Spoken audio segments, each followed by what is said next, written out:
I want to begin by thanking you as a congregation. It's not me. It's not about me. It's us. We are a team. And I absolutely cannot do the work that I do in Kenya, East Africa, were it not for us. I just have the distinct privilege of you supporting me financially with your prayers and with words of encouragement. The Mannington Church of Christ allowing me to take the time normally twice a year to travel to Kenya. So it's all of us. And I want to emphasize that throughout this presentation. You should feel very, very good that we are able to do what we do together. Craig and Kendra Dutton, how blessed you are to have them. Traveled with us, been 3 years now, hadn't it? Going on 3 years now. To Kenya. And I got to tell you a story on Craig. I love it. I love him to death. But we would go out into the field and just work hard every day. And then we would come back to the motel where we stayed and we'd get a meal and we'd be sitting around sharing the day. And there was the traditional greeting in Kenya is hubari, which is I'm asking how are you, or hodi, or jambo. And jambo is just a friendly, sort of like howdy. Well, we're there eating there on the porch, enjoying our meal, and about 6 Japanese, a group of 6 came up, and I think they probably were some documentary team. They had their cameras and everything. And out of the blue, Craig just looks up to them, Jumbo, and they just looked over like he had just landed from Mars. I can guarantee you they didn't have any idea what he said or what he meant by that. So it's just a running joke for 3 years, either on Facebook or when I see him over at Dairy Cream Corner or here, Jumbo, and he knows exactly what I am meaning by that. But we just came to love dearly Craig and Kendra Dutton, and you are so lucky to have them, and we're hopeful that within too many more trips, they'll be able to go back with us. I was able to travel to Kenya this year, as Clinton mentioned. I was there March 4th through the 14th, had to shorten it a week because I had sort of an artificial boundary that I was not going to travel unless I had both of the COVID-19 vaccine shots, and I did. So we got that a week before I left. Tell you a little bit about Kenya. Became a country in 1963. They declared independence, became a country in 64. The official language is Swahili and supposedly English, but there are 46 different languages with thousands of dialects. So you don't know what you're going to be speaking or what they're going to be speaking to you when you get into a certain area. Primarily where I am, it's Luo, Luya, Swahili, Kalenjin, and then down in the southern part of the country, Maasai. And I know 3 or 4 words in each of those except Swahili, and probably know a couple hundred in Swahili, just not to get myself in serious trouble. Harambee is let us all pull together, and Craig, you can correct me if I'm wrong, but I have found the people of Kenya to be very lovable, friendly, family-oriented, respectful, courteous people. Wonderful, wonderful people. Tim mentioned in his prayer, like precious faith, and that is certainly true around the world, the places I've traveled. And just to be able to share the faith with them and to be able to worship together reinforces restored New Testament Christianity in my mind. About the size of Texas is Kenya, 47 million people. I want to talk just a little bit about the flag, then we'll get into our presentation. Black for the people, red for symbolizing the blood shed for independence, green symbolizing the landscape in the rainy season, which they are now in the rainy season. They are entering into their fall, and then they'll be in their winter when we're in our summer, because they are south of the equator. And then white for peace and honesty, and then the Maasai shield represents their willingness to defend the flag and their country. Primarily working in Kenya, although I am officially the coordinator of 5 Bear Valley schools in East Africa: the Kenya School of Preaching, the Andrew Conley School of Preaching in Arusha, Tanzania. We have 2 new schools as of this year, one in Mombasa and one in Nairobi, and then a school in Kampala, Uganda. So what I do in my role, although I work more closely with the Kenya School of Preaching than any, but I'm required to be on campus and hopefully teach at least one class every 2 years at those schools, and I'm in charge of the curriculum, making sure that all the classes are taught to Bear Valley standards, and then getting the short course teachers and working with the director, dean, and the teachers to train the men to teach to Bear Valley standards. So it's a very, very fulfilling work for me, and I'm glad to be a part of it. Primarily, we work in western region of Kenya. Back in 2011, when we did our survey as to where we were going to place a Bear Valley school, or if we were going to place a Bear Valley preacher training school in Kenya, there were 400 churches of Christ in western region. I would sort of guesstimate that by now there's probably 600 at least. Give you the next slide, you can see these are churches that we work with directly and have helped them build a church building or are in the process of helping them build a church building. So you can see we sort of skirt Lake Victoria, and then down, let me see, am I far south enough? No, I'm not far south enough. Let me back up. We have a school down in Masai Mara. Let me see, it'd be right in this area. We have about 50 new churches in the past 6 years in Masai Mara. And there's one particular group of 6 churches that I've been there. We've set up it's not a Bear Valley preacher training school, but it's a school to help mature men so they can mature those congregations. We've had that school operating a year, and I was able to get down there, I think January of last year, maybe it was the year before last, but anyway, 2 of our graduates of the Kenya School of Preaching doing a wonderful job down in that area. One of the churches is within 1 kilometer of the entrance into Masai Mara. At the end of our presentation, have just a few slides that I took of animals when I was down visiting them and getting the school established down there. Any of you ever seen the movie with Val Kilmer, Ghost in the Darkness? Raise your hand if you've seen that. Tsavo. Right here is Tsavo National Park. I've been real close. I've been to Kilimanjaro. I've been here. But one of my bucket list trips is to get to Tsavo. I really want to go there. Churches that we work with. I can guarantee you when I got back I was COVID-free. I was tested 4 times in 11 days. I didn't know they could run one of those swabs up into your nostrils that far.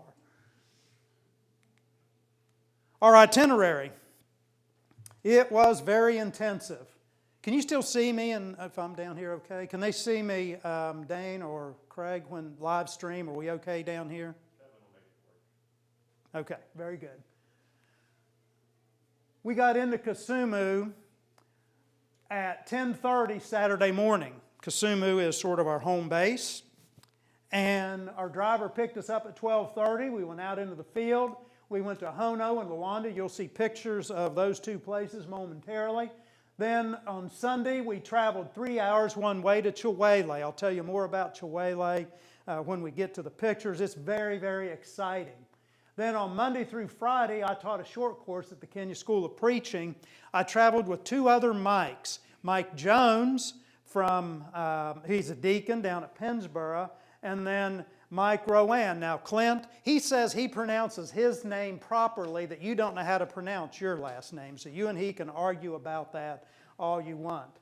But Clinton, I think you know Mike pretty well, don't you? I know your son does. Mike is an elder at the Charlotte Avenue congregation in Rock Hill, South Carolina. So we had the 3 Mikes over there, and he worked up in Buteri and for a couple of days. Then he came back and accompanied Mike Jones out in working with the building of the church buildings. Saturday we had the graduation, as Clinton mentioned, at the Kenya School of Preaching. As soon as the graduation was over, we rushed back to the motel, took a shower, packed up, and then got to the airport and started the journey home. Got back in Pittsburgh about 7:30 Sunday evening. Okay, Saturday, the first day that we were on the ground up in Western Region, we went to the Ahono Tumaini School. Here is what the building looked like. Craig, did they even have these 2 classrooms built when you were there? Can you remember? I think we had these 2, but...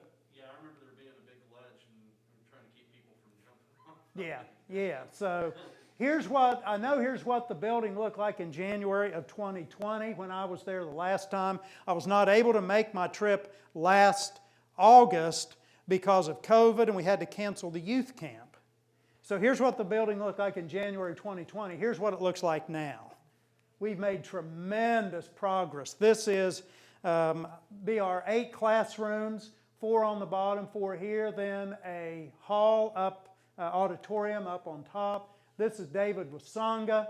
David is our director at the Ahono Tumaini School. He's the evangelist at the Ahono Church of Christ. He teaches as a short course teacher at Kenya School of Preaching. He is literally my right-hand man. I could not do the work that I do in Kenya were it not for David Wasonga. He was here in the United States in December of 2019. And just a wonderful, wonderful human being. Talk more about him later. We had to build a handicap ramp, which took more funds than we were planning on. Here is the upstairs hall that will be open when we get it completed. And there's just no facility like this in this area. Here we have 2 5,000-liter plastic tanks. We do have a well on site. We have 400 students. We anticipate, now that our infrastructure is nearly complete, to go up to about 800 students. Mark, how many did you have at Reesville when you finished up there? 423.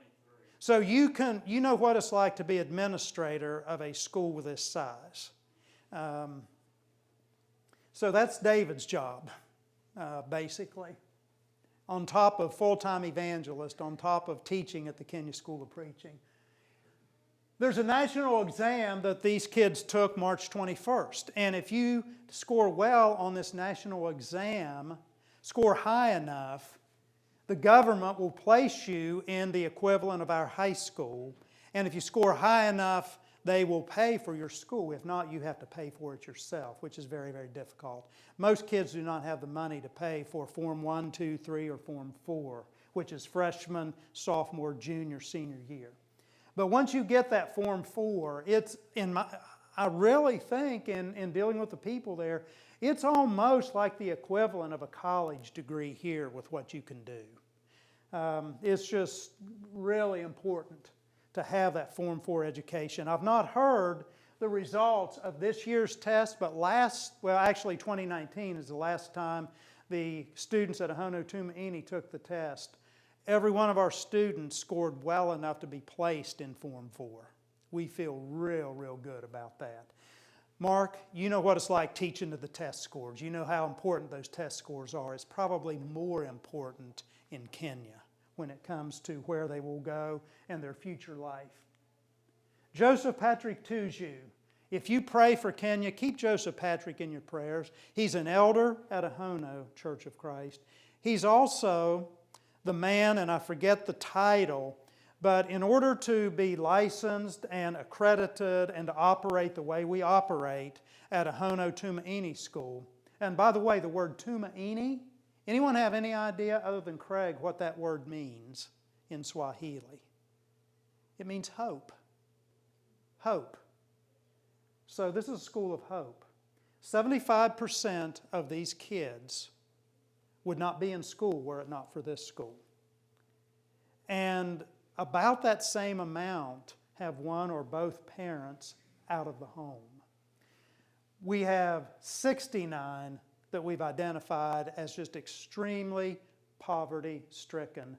13, this was last year's figures. I don't know this year because we just started up, and I don't know if we've tested all of our kids. But we test every one of our students when they enter the school for HIV. We have 13 that are tested positive that are on the preventative HIV medicine to keep the disease from progressing. So feel good about these children receiving a faith-based education. Joseph Patrick is, where I was going with all that, in order to be chartered and licensed, we have to have a man who has a degree of at least a 4-year accredited teaching degree or more, or higher, and has 10 years of teaching in the public school system in order to hold the position that he holds at Ahono Tumaini School. So imagine how God has blessed us with not only does Joseph Patrick meet all of those qualifications, he has a master's degree, but he also is an elder in the Lord's church. Just some of our classes when I was able to visit. By the way, this is on Saturday, and they go from 8 till 4 on Saturday, 6 days a week. This girl is our 4th grade teacher, and that little baby was about 6 or 7 months old, and she's holding that baby in her arm while she's teaching. My daughter has a little daughter that will be a year old, April 24th. She teaches 5th grade, I think it's 5th, at Humboldt Elementary School in West Tennessee. There's no way in the world she could hold that baby and teach like this girl is doing. This is Moses. He is our head schoolmaster, does a really, really good job. This will be our kindergarten class once we get the door or the bars on the windows there for safety reasons. Just an average common scene. This is just looking across from the school. This is our garden plot where we grow our vegetables, our firewood for our stoves. I'll show you the stoves here in just a moment. I think I've shown you these before, but we have 3 of these cookers that we purchased, a large, a medium, and small. We can hold enough beans in that cooker to feed 800 people, normal size portion, a plate full of beans. So the wood, they're wood-fired, very efficient, and we use this to cook all the kids' meals. Just standard-sized classrooms. We have a phenomenal library now. Very generous lady, sister in Christ, Margaret Bumpus. She was a public educator in West Tennessee in the Atwood area, Carroll County. Atwood Church of Christ is where my son-in-law preaches and my family down there attends. And she was a member there on the school board. And when she passed, so I think she was 100, I'm not sure, maybe 101. And her sister passed 2 years ago. And Margaret McGregor was her sister. I think she was 96. Mark, I keep referring to you, but we played a lot of basketball together. Her sister, Margaret Bumpus' sister, twisted her knee and tore her knee up. She was either 94 or 95, and she was showing a great-granddaughter how to shoot a layup. So, phenomenal family, but they donated money for the infrastructure and for books for our library. We were able to dedicate this library, and there's nothing like this library anywhere in this area, public or private. We have, as we speak, 54 40-pound boxes of books. In addition to the books we already have, they're on a container being shipped to the Ahono Tumaini School. They'll get there sometime probably late April, May. And then they'll get from Mombasa up to Kisumu and then going up to the Ahono Tumaini School. And some of those books will go to our preacher training schools, but most of them will stay here at the Margaret Bumpus Memorial Library for the students, also for the students' family, and also 4 area preachers to come. We had a lot of religious books. Now, we also have money in reserve to purchase books. Once we get those books up there, we'll do an assessment, and we'll work with the local teachers, and hopefully we'll have some librarians there. May even consult Kristen on this, and as a former librarian, but we're going to purchase local books too. Now, the design of this, back 1890 up through 1910 in this country, as we were expanding westward, primarily the church was the center of the little communities as we expanded westward. And oftentimes you'd have a school in a church. And in that school, you also would have a little small library. And there were companies that would actually have a package deal that would sell these churches and the schools that met in those churches libraries.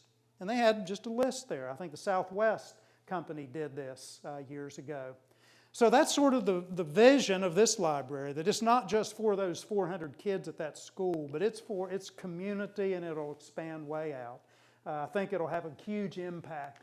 When you couple our drip irrigation project that we brought the community in to teach them how to grow their vegetables in the dry season, the well that we've had here that the estimate is serves about 5,000 people at least a week, and then the library, the school, the church, the benevolence, I can guarantee you they know that the Lord's church exists in this area. I don't know how David gets all his WV memorabilia over there. By the way, Mike Rowan is a Florida Gators fan, so there's an ongoing, when he walks in and sees the flying WV in Charles Agutu, our director at the Kenya School of Preaching's office, he gets all irritated.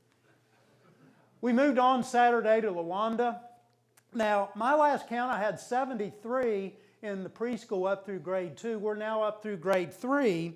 And Mike Jones said that's been updated. They now have about 102, 103 students. So I'm not sure which one. And unlike most preachers, I'm going with the lower number. Tom Alusala does a phenomenal job. Tom was converted at a Bible seminar that we held at Ahono back in 2007. And Tom went to the Andrew Conley School of Preaching down in Arusha. Was educated down there at our sister Bear Valley School, came back, planted the church in his home village, and that church has since planted a couple of other churches, and he started a school, and he gets very, very little money from America. He does this on his own. He is a true warrior. This is one of the classrooms. Members here were responsible here several years ago for building this classroom. Here's some of our students.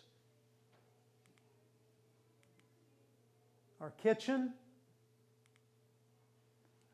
We now have a well as of January 30th. No longer do they have to go to the local borehole, as they call it, and bring water back a couple of times a day, but we now have a well on site. On Sunday, we went up to Chiwele.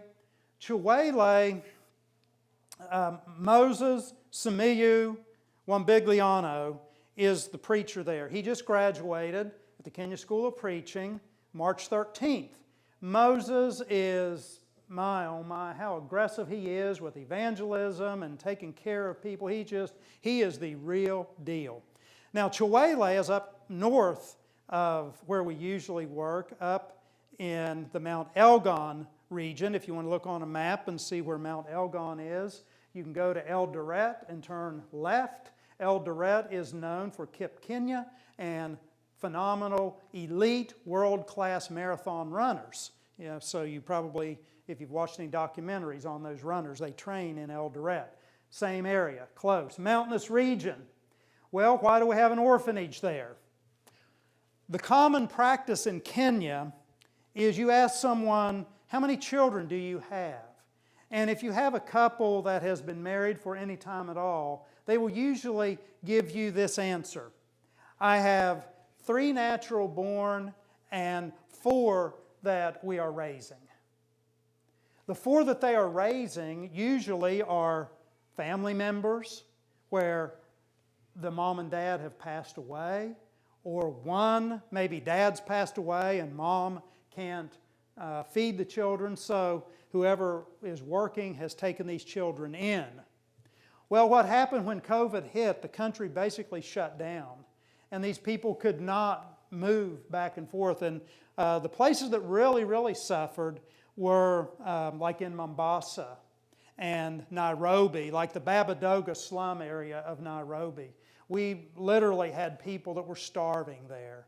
We sent money for one of our preachers actually to move back out to a village. Now, once you get back out to the village, the restrictions weren't as enforced, so they could still eat, they could still survive. But in these large cities, Mombasa, Nairobi, Kisumu, Nakuru, I mean, they had it really tough. Well, we fast forward to Chiwele. Moses, we've already shut down the Kenya School of Preaching due to COVID protocol, and Moses is back home. They knew, because of the goodness of his heart, that he would take care of these kids. So these families said, we can't feed our own kids, so we're certainly not going to let our own kids starve, and these that we've taken in, we just can't do it all. So families in waves would bring the kids to Moses and his wife, knowing that he would take care of them.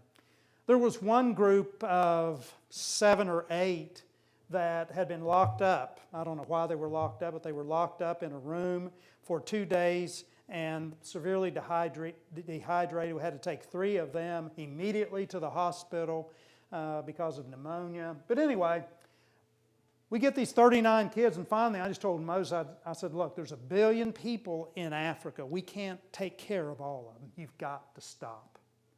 So what happened is Moses and his wife, they were feeding all of these kids, and she wouldn't get the cooking done and feeding these kids. Now, these kids were staying in his house, mud and stick house. I've been in his house. So we just very quickly oh, by the way, look how nice they look now. This is a year later. So we had 39. Oh, by the way, this is a kitchen / church building / classroom / schoolroom / cafeteria that Pennsboro built. We had to scramble, and due to some generous folks, we built 2 dorms, girls' dorm, boys' dorm. This is Moses. This is Mike Rowan. This is Mike Jones. This is the boys' dorm. Here we are on Sunday morning. We bought a fodder chopper that makes basically silage for a cow that we bought. This is Moses and his wife. Here we are eating. Craig, as you know, wherever you go, you got to eat. Hospitality's huge in Kenya. So here we are eating before. Now, we traveled 3 hours. Worship's supposed to start at 10. We get there about 5 till 10, and we have to eat. We didn't start worship till 11. No big problem. We're time-oriented. They're event-oriented. The event would happen late, no big deal. Cow we bought. The cow gave us a calf. Here I am teaching the class, listening to God from 1 Samuel 3. I forget how many we had in class. We had 125 present for worship. Now, they were walking 2 miles one way to fetch water. As of April 2nd, because of the generosity of the Atwood Church of Christ, we now have a well there. We had 2 baptisms that Sunday, 2 teenage boys. Here we are walking back after the baptisms. This is Moses and his good family. Hated to do it, but we had to go. Common scene when you're driving in Kenya, it is planting season, so this is 2 young men with oxen and a yoke, and they have what I would call an old hillside plow that they have been plowing the fields with. Monday morning started teaching the class at the Kenya School of Preaching. This is David Odawa. This congregation helped when David's brother was sick and eventually passed away, with refurbishing his house and getting him in conditions where he could live. This is Wesley Core. Wesley is of the Kalenjin tribe, and there's two sub-tribes, the Nayucks, N-Y-E-U-C-K, I think, and then another subgroup. Well, they got into a big tribal fight, and they ran Wesley and his family out of his home, burned his house, stole his seeds that he had ready to plant, and he escapes and hides up in the forest for a couple of days, but we've relocated him, and I just got an email from him today. He's doing a phenomenal work where he's relocated. Wonderful class. Got an email from Michael O'Mala today.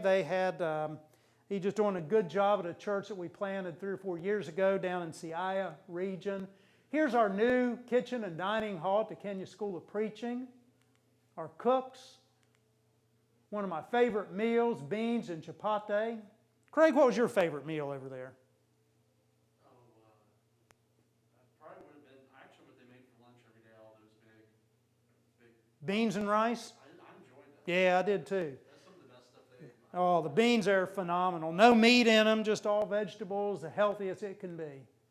Our new dining hall at the Kenya School of Preaching. This is Charles, our director, in his new office. I want you to notice, I'll tell you what, I'm going to finish because I want to finish. And if anyone needs to go, that's fine. It does not hurt my feelings. I mean, I've even had my wife get up and leave on me before, so it doesn't bother me. But I really want to finish. Notice the ingenuity. Hand washing mandatory in Kenya. So we have the push pedal to push the soap dispenser. You have the push pedal to turn on the water. New church building at Tiangari Church of Christ, just built last year. David Wasonga and Charles Agutu. I mean, it's just, we could not do the work that we do without these men. This is David Odawa. Corresponding with David, we have our daily chat. I love David to death. He's a true orphan, was raised by a man by the name of Wilson up at the Bungasi Church of Christ, and he is just a phenomenal young man. I think he's 23 years old, and he is going now to Regengani Church that we planted last January, and it's just doing exceptionally well. Doing chapel during the class, met with men from the Kakamega congregation, a church we planted a year and a half ago. Here we are eating. We always like to take Charles and David out for their birthday dinner, and we missed that in August. So we took them out into Kisumu and got them cake for their birthday. We were getting our COVID test on Thursday so we'd be able to get on the plane and get back to the United States when we heard this big crash and a guy in a little tuk-tuk. It's like a motorcycle with rear wheels. And he started up this little incline, had too much weight in the back, and those Coca-Cola bottles went everywhere. But here we are getting our test, and this guy was brought in. He had been beaten or something. I don't know what the problem was. I don't know why. I just like that picture. Tom, that's where we're all going someday, buddy. Get the potato salad ready. I got to tell you the story about Doo-Wop John. Born on a border town between Ethiopia and at that time Sudan. Now you have North Sudan and South Sudan. When John was 12 years old, the Sudanese government captured him and made him, forced him to become a boy soldier. He was a boy soldier from ages 12 to 15. His parents got him out of that. He came in contact with the truth, was converted, and through a process eventually ends up at the Kenya School of Preaching. When through graduation, the 13th, he has one more quarter, so he'll eventually finish up all of his classwork in 2 months. But in conversation with him, he said, my goal is to go back to that border town and go over into South Sudan and work in the refugee camps where I used to fight, where I used to carry an AK-47. Now I'm going to carry the sword of God. This is Wesley.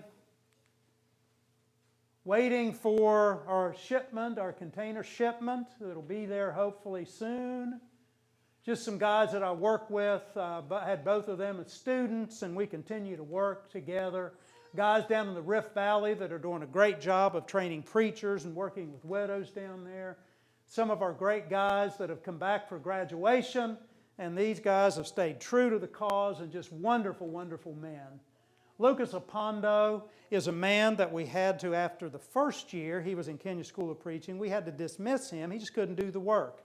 We let him back in into our second or our third class. Under academic probation, he eventually graduated. And I learned something with Lucas Opondo. He is one of the most evangelistic, influential people persons I've ever met. Academically, he just wasn't right up there. He wasn't our valedictorian.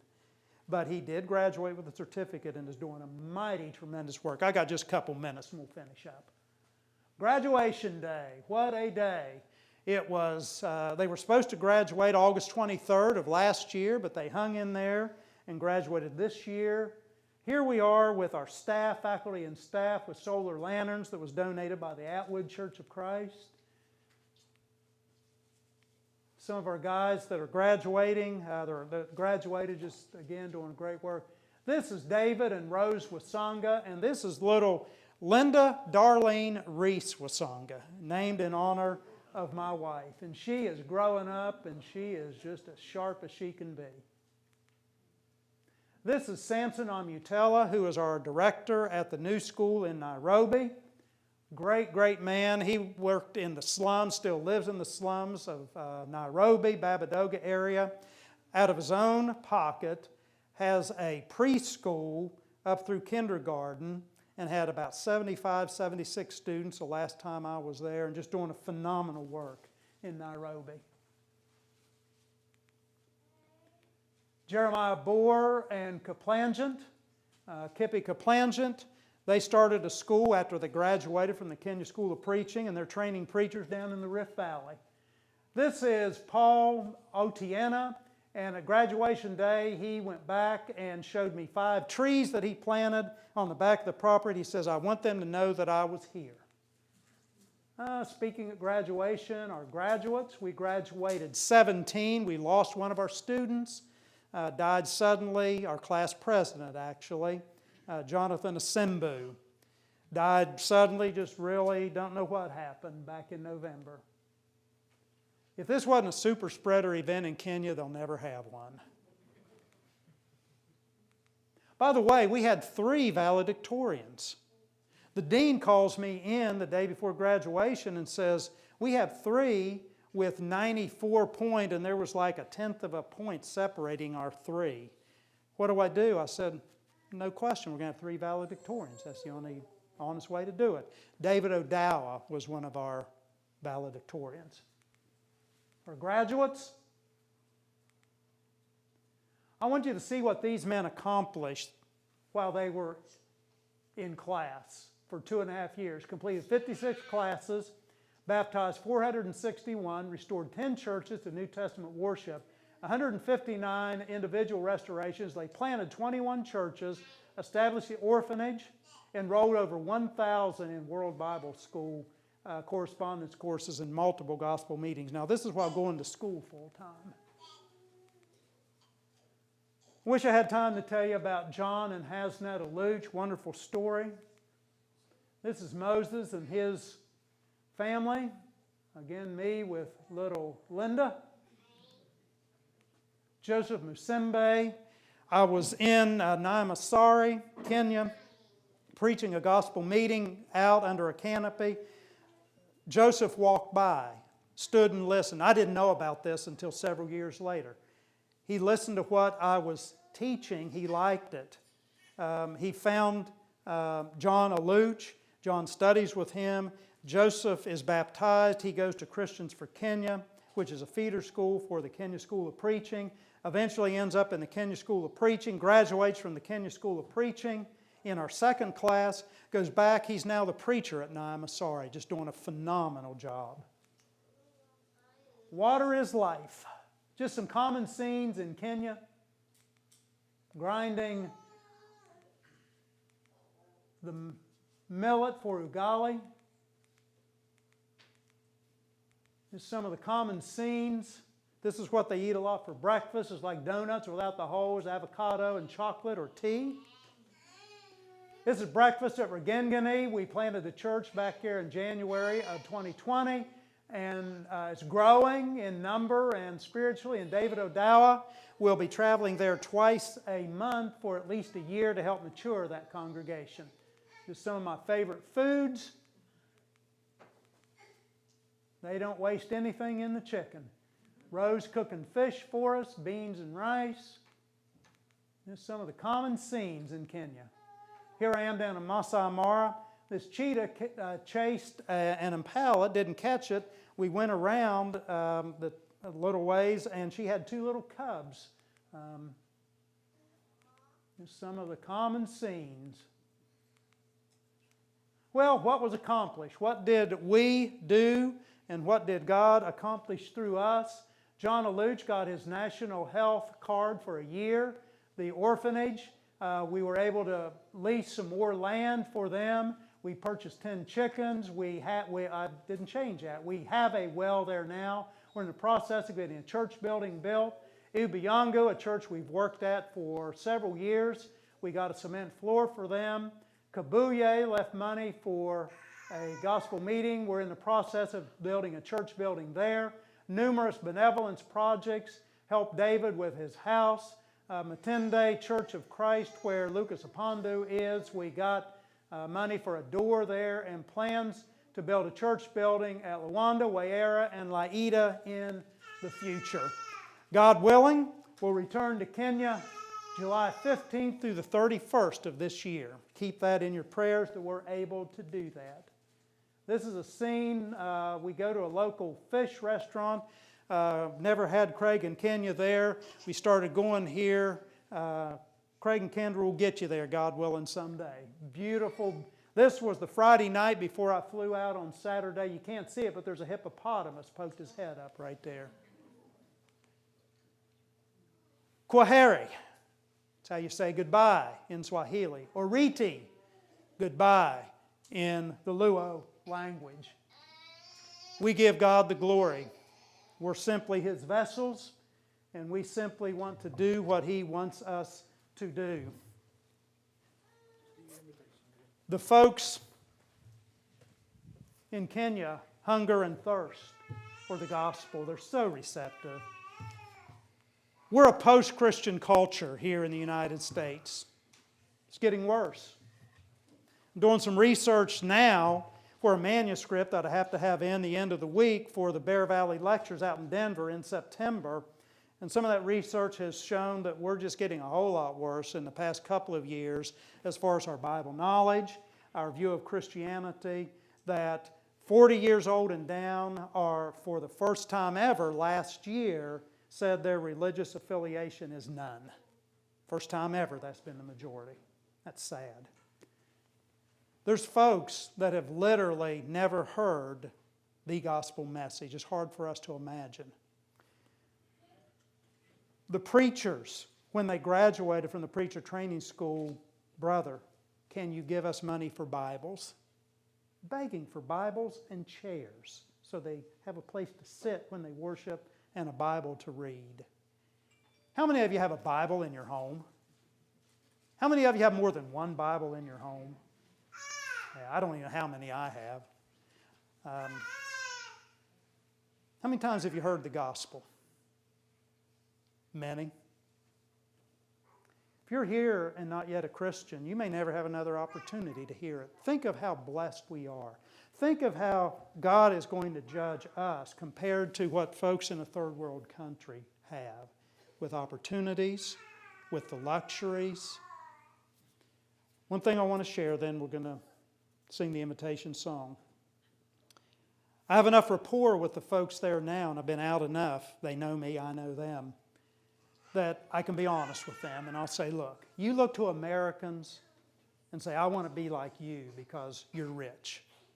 And I can guarantee you, if you ate 3 times today, you ate more than most of the people that you saw in those pictures, I can guarantee you. Especially people like Joseph. You want to be like us. We're rich materially, but we're bankrupt spiritually as a nation. But we look at you, and we want to be like you, because you, Kenyans, are rich spiritually. Don't ever trade rich spiritually for rich materially. You're blessed. You're so blessed in that you can have both. I'm not going to feel guilty because God has blessed me physically. I'm going to pray that God will allow me to have wisdom to use those blessings the way He wants me to use them. And I'm going to try and make sure that I keep my priorities right. And when we look at Ecclesiastes 12, hear the conclusion of the whole matter. Fear God and keep His commandments, for this is the whole duty of man. This is man's all. We can have the best of both worlds. I'm not going to, again, moan and groan because God's blessed me. But I'm also not going to let that interfere with my Christianity and my dedication to God. If you need to become a Christian, if you need to be restored, you know what you need. Or maybe you just say, hey, I can step up my game. I can get serious about this. And maybe that's private between you and God.